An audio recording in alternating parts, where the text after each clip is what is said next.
The most senior most artist. இவங்களோட experience இந்த படத்துக்கு ஒரு பெரிய பலம். இவங்க பிரசன்ஸ் இந்த படத்தை வந்து 100% ஆக்கியிருக்கு. அடுத்து அடுத்து அடுத்து மேடம் இல்ல அவரை லாஸ்டா கூப்பிடலாம். அவர் லிஸ்ட் ரொம்ப பெருசா இருக்கு. ஓரிரு வார்த்தைகள் எங்களுக்காக மேம். திரு வடிவுக்கரசி அம்மா அவர்களை அன்போடு மேடைக்கு அழைக்கிறோம். எப்பவுமே யங் அண்ட் பியூட்டிஃபுல்லா சைல்ட் பை ஹார்ட்டா இருக்கிற ரொம்ப கியூட்டான வடிவுக்கரசி அம்மா.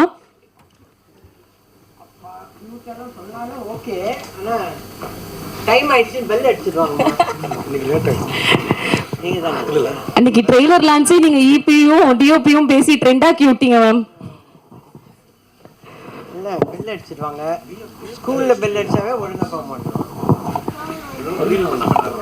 ஓகே டக் டக்குன்னு பேசி.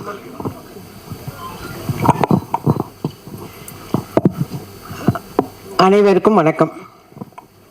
நம்ம எந்த ஒரு நிகழ்ச்சியை ஆரம்பிக்கிறதுனாலும் இறைவணக்கம் பாடுவோம்.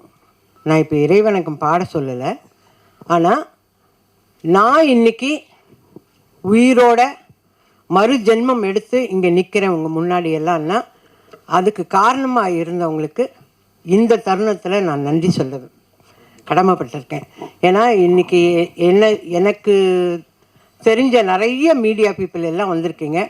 உங்கள் எல்லாருக்கும் தெரியணுங்கிறதுக்காக தான் நான் இதை சொல்கிறேன். எனக்கு மறு ஜென்மம் கொடுத்தது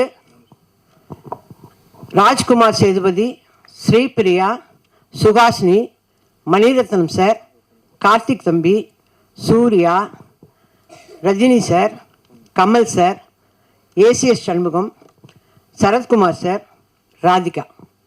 இவங்க அத்தனை பேரும் பல லட்சங்களை, 1-2 இல்லை, பல லட்சங்களை போட்டு எனக்கு மறு ஜென்மம் கொடுத்துருக்காங்க.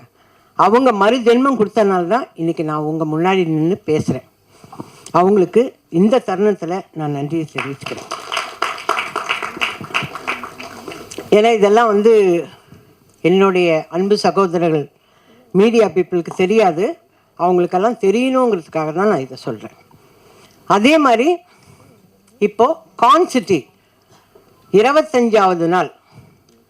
நான் நடிக்க வந்த காலத்தில் 25 வாரம், 50 வாரம், 260 நாள், 365 நாள் இப்படி படங்கள்லாம் போச்சு. அப்போ தான் எங்களுக்கு கூப்பிட்டு ஷீல்டெல்லாம் கொடுப்பாங்க. அது இருக்குது நிறைய. இப்போ 25வது நாள். இந்த 25வது நாள் வர்றதுக்கு காரணமே நீங்கள் எல்லாரும் தான். உங்கள் எல்லாருக்கும் தான் நான் நன்றி சொல்லணும்.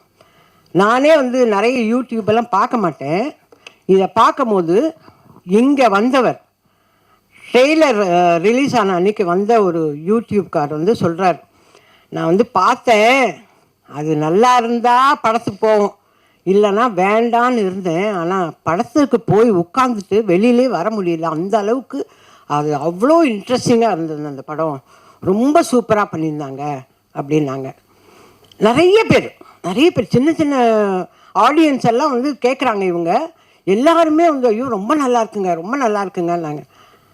நிறைய வருஷத்துக்கு அப்புறம், நிறைய வருஷம், அதாவது அருணாச்சலம் இதெல்லாம் முடிஞ்சதுக்கப்புறம் வடிவுக்கரசி அம்மா இதில் நல்லா பண்ணியிருக்காங்கன்னாங்க. ஐயோ நான் திருப்பி படிக்கிறேன். எதோ மறந்தா போல எழுதி வச்சு அந்த பிள்ளை அப்படின்னு சொல்லி திருப்பி படிக்கிறேன். அந்த மாதிரி அவ்வளோ சந்தோஷமாக இருந்தது. சரிங்க, ஒருத்தர் நல்லா நடித்தா, நான் இதை கேட்டுடுறேன், கோச்சிக்காதீங்க யாரும். நீங்கள் எல்லோரும் யூடியூப்பில் வடிவுக்கரசி, யோகி பாபு நல்லா நடித்தாங்க, இவங்க நடித்தாங்க, அவங்க நடித்தாங்கன்னு எல்லாம் சொல்கிறீங்க. ஓகே, இவங்களுக்கு வேலை கொடுங்கன்னு ஏன் எழுத மாட்டேன்றீங்க, சொல்ல மாட்டேன்றீங்க? அந்த காலத்துலையாவது தினத்தந்தியில் ஒரு வழி எழுதுவாங்க, இவர்களுக்கு நல்ல எதிர்காலம் இருக்கிறது அப்படின்னாவே ப்ரொடியூசரோ டைரக்டரோ அதை படித்தா ஆஹா அப்போ வடிவுக்கரசின்னு ஒரு நடிகை வந்திருக்கு, அதுக்கு வேலை கொடுக்கலான்னு வாங்க. ஆனால் நீங்கள் எல்லாம் அந்த ஒரு வார்த்தையை சொல்லுங்களேன் தயவு செஞ்சு. நீங்கள் சொல்கிறீங்க இந்த தேங்க்ஸ் மீட் முடிஞ்ச உடனே உங்களோட யூடியூப்லலாம் வடிவுக்கரசி நல்லா நடிச்சிருக்கு, அதுக்கு நீங்கள்லாம் வேலை கொடுக்கலாம் அப்படின்னு எழுதி எனக்கு வேலை வாங்கித்தாங்க. ஏன்னா எங்கள் டைரக்டர் கொடுக்குற மாதிரி தெரியல, அவர் போயிட்டார் ஷூட்டிங்க்கு. இதில் கான்சிட்டியில் நடித்த Yogi Babu sir super busy, அவர் ஆல்ரெடி பிஸி. தம்பிக்கு 4 படம் வந்திருக்கு. தம்பி நம்ம அர்ஜுன் தாஸ் தம்பி ஆல்ரெடி வந்து ஈசிஆரில் செட்டு போட்டு அங்கே பாட்டு பாடின்னு இருக்கார். ஓகேவா? இதெல்லாம் கேட்குறேன், நான் கேள்விப்படுறேன். எல்லாரும் இருக்காங்க. நான் என்ன பண்ணுறேன்னா வீட்லேயே உட்காந்துருக்கேன். வீட்லேயே உட்காந்து யூடியூப் எப்படி ஆன் பண்ணுறதுன்னு நல்லா கற்றுன்னு இதெல்லாம் பார்க்குறேன். அதுதான் நான் கேட்குறேன். எல்லாரும் வந்து சொன்னாங்க, இந்த தம்பி சொல்லிச்சு, அம்மா நீங்கள் சூப்பராக ஆக்ட் பண்ணியிருக்கேன். கரெக்டு கண்ணு, ஆனால் ஒரு படம் கூட வரல இன்னும். எனக்கு வேண்டியது வேலை. எல்லாரும் நீங்கள் இந்த படம் முழுக்க வந்துட்டீங்க, அதனால் உங்களுக்கு 5 நாள் வேலை கொடுக்க மாட்டேன்னா நான் எப்படி சோர்த்துன்றது? 5 நாள் வேலை கொடுக்க மாட்டேன், 3 நாள் வேலை இந்த ஈபியை கேட்டால், அம்மா நீங்கள் 10 வருஷம் அக்ரிமெண்ட்டில் இருக்கேன். என்ன அக்ரிமெண்ட்டு? நான் என்ன சொல்கிறேன், அக்ரிமெண்ட் இருக்குல்ல, மாதம் ஆனால் எனக்கு சம்பளம் அனுப்பிடு. அதை செய்யுங்களேன். மாதம் வடிவுக்கிற அம்மாவுக்கு சான்ஸ் கொடுக்குறோமோ இல்லையோ, சம்பளம் மட்டும் அனுப்பிடுவோம் அப்படின்னு செய்யுங்க. விசு சார்லாம் அப்படி தான் பண்ணார். விசு சார், வி சேகர் சார்லாம் எங்களுக்கு மாதம் சம்பளம் அனுப்புவார். அந்த மாதிரி பண்ணிங்கன்னா சந்தோஷப்படுவேன். மியூசிக் டைரக்டர் வந்தார், அம்மா நீங்கள் நல்லா எல்லாம் சரிப்பா, எனக்கு வேலை கொடுங்கய்யா, கொடுத்தாதானே நான் ஃபர்தராக நடிக்கிறது. இப்போ ஹரிஷ் சார் வந்து இந்த அம்மா ரஃப்பாகவே பேசுவாங்க, அப்படியே பேசுவாங்கன்னு எல்லாரும் நினச்சிருந்தது உடைச்சிட்டார். இல்லைங்க, அந்த அம்மா காமெடி கொடுத்தாருல பண்ணுங்கன்னு சொல்லி ஹரிஷ் சார் உடைச்சார். அந்த மாதிரி நீங்கள்லாம் வேலை கொடுத்தாதானே நான் செய்வேன். நான் வந்தது வந்து உங்களுக்கு தேங்க்ஸ் சொல்கிறதுக்கு மட்டும் இல்லை, உங்கள் மூலியமாக எனக்கு வேலை வரணும். அதுக்கு தேவராஜ் சார் சும்மா ஷூட் மட்டும் பண்ணாதீங்க, வேலை வாங்கித்தாங்க எனக்கு. புரியுதா? நீங்கள் நடிக்க வந்துட்டீங்க, நான் என்ன வேலைக்கு போகிறது? எழுதுகிற வேலைக்கு போவேன் நான்? முடியாதுல்ல. அதனால் வேலை வாங்கித்தாங்க. ஹரிஷ் சார்கிட்ட இப்போ வருவார்.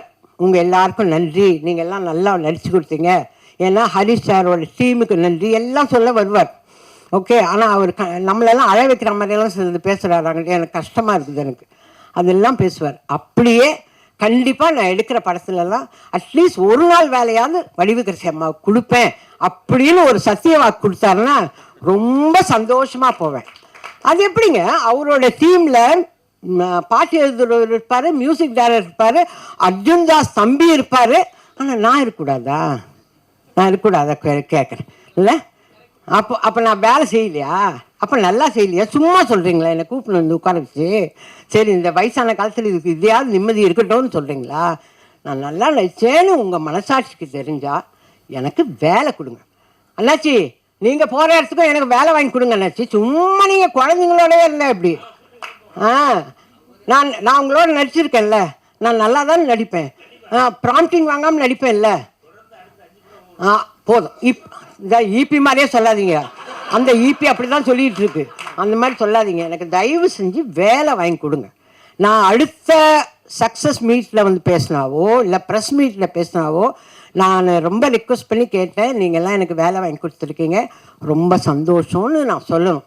உண்மையிலே சரத் சார் போகிற இடத்துலலாம் வயசான கேரக்டர் இருக்கா, மதர் கேரக்டர் இருக்கான்னு கேட்குறாராம். பாவம், அவரெல்லாம் எனக்காக வேலை கேட்குறாருங்க. ஸ்ரீபிரியா வேல்ஸ், அந்த ஐஸ்வரி வேலன் அவங்க பிள்ளைகிட்ட வேலை கேட்குறாங்க, வடிவுக்கரசி அம்மாவுக்கு ஏதாவது கேரக்டர் இருந்தால் சொல்லுங்கன்னு. கமல் சார் நீங்கள் தான் பூஜை போட்டுருக்கீங்களா லைனாக, அதில் வடிவுக்கரசிக்கு வேலை கொடுங்கன்னு. எல்லாரும் எனக்காக வேலை, எனக்கு மறுஜென்மம் கொடுத்தது பத்தாதுன்னு வேலையும் கேட்குறாங்க. நான் இந்த ஃபங்க்ஷனுக்கு வந்ததே எல்லாரும் என்னை பற்றி நல்லா எழுதுனீங்க, அதுக்கு நன்றி. இந்த படத்தை 25 நாள் சக்ஸஸ்ஃபுல்லாக கொண்டாந்தீங்க, அதுக்கு நன்றி. மேலும் மேலும் எனக்கு வேலை வாங்கி கொடுக்க போகிறீங்க, அதுக்கும் நன்றி. கொடுங்கன்னெல்லாம் கேட்கல, கொடுக்க தான் போகிறீங்க, அதுக்கும் நன்றி. அம்மா சீக்கிரமாகவும் முடிச்சிட்டேன், பெல் அடிக்கிறதுக்கு முன்னாடி. ஏன்னா எனக்கு டைரக்டர் பேசுகிறத நான் பார்க்கணும், நான் போயிடக்கூடாது, நான் பார்க்கணும். என்ன தான் சொல்கிறாரு பார்ப்போம். அண்ணாச்சி நீங்கள் தான் சாட்சி. நன்றி நன்றி நன்றி நன்றி நன்றி.